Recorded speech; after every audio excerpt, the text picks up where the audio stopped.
Bienvenue sur notre chaîne dédiée à l'analyse des enjeux géopolitiques mondiaux.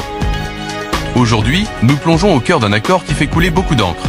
La République centrafricaine va verser 800 000 $ par semaine à la Russie pour une protection militaire à partir de 2026.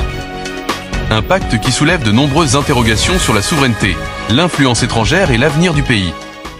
Contexte historique. La République centrafricaine, pays enclavé au cœur de l'Afrique, est marquée par une instabilité chronique depuis son indépendance en 1960. Les coups d'État, les rébellions et les conflits intercommunautaires ont fragilisé les institutions et plongé la population dans la précarité. En 2013, la coalition Séléka renverse le président François Bozizé, entraînant une spirale de violence. Depuis, malgré les efforts de la communauté internationale, la paix reste précaire. L'accord avec la Russie. En 2018, la Russie commence à s'impliquer en Centrafrique, envoyant des instructeurs militaires et des mercenaires du groupe Wagner pour soutenir le gouvernement de Faustin-Archange Touadéra. En échange, Moscou obtient des concessions minières et une influence croissante dans les affaires du pays. En 2025, un nouvel accord est signé. À partir de 2026, la Centrafrique versera 800 000 $ par semaine à la Russie pour une protection militaire assurée par le corps africain, une unité directement contrôlée par le ministère russe de la Défense. Cet accord remplace progressivement le groupe Wagner, bien que ses membres restent actifs sur le terrain. Implication économique. La Centrafrique est l'un des pays les plus pauvres du monde, avec un PIB par habitant inférieur à 5 cents $. Verser 800 000 $ par semaine représente une charge financière colossale, équivalente à environ 41,6 millions de $ par an. Cette somme pourrait être investie dans des secteurs cruciaux comme la santé, l'éducation ou les infrastructures. De plus, cet accord pourrait compromettre l'aide internationale, notamment celle des institutions occidentales, qui voient d'un mauvais œil le rapprochement avec la Russie. La dépendance accrue envers Moscou pourrait isoler davantage le pays sur la scène internationale. Conséquences politiques.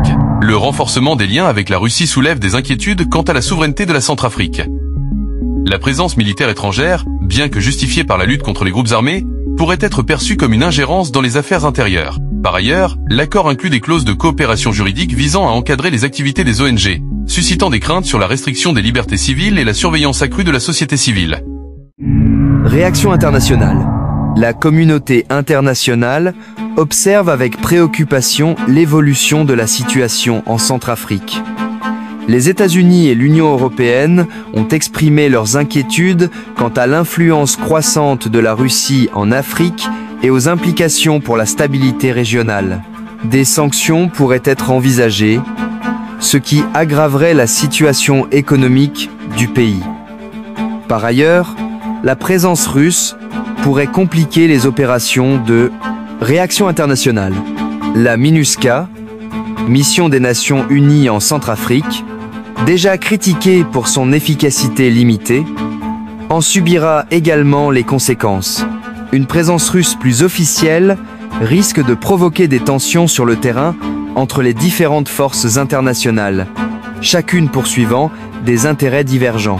Mais ce qui inquiète le plus, ce sont les précédents. En Libye, au Soudan ou au Mali, l'ingérence militaire russe s'est souvent accompagnée d'une exploitation des ressources locales, de violations des droits humains et d'un affaiblissement des institutions démocratiques. La Centrafrique pourrait suivre la même trajectoire. Les ressources naturelles au cœur de l'accord. Ce partenariat stratégique ne se limite pas à une simple protection. En contrepartie de cette sécurité, la Russie renforce son emprise sur les ressources du pays. Or, diamants, bois précieux, uranium.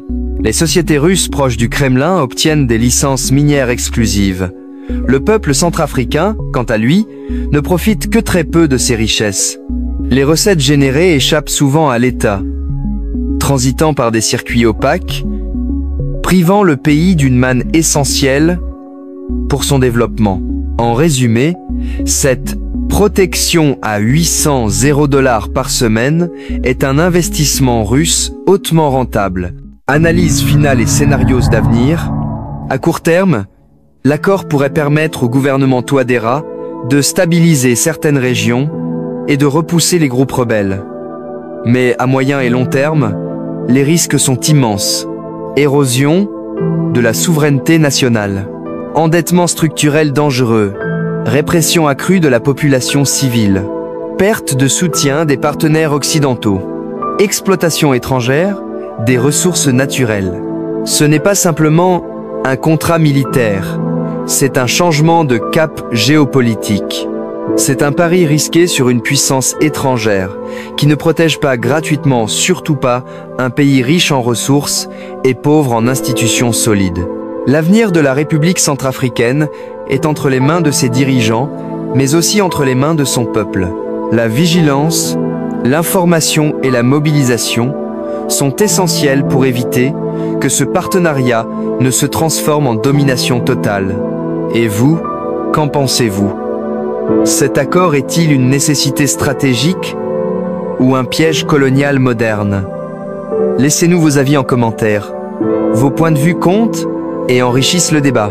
Likez cette vidéo si vous avez appris quelque chose de nouveau. Partagez cette vidéo avec vos proches pour que l'Afrique ne soit plus manipulée dans l'ombre.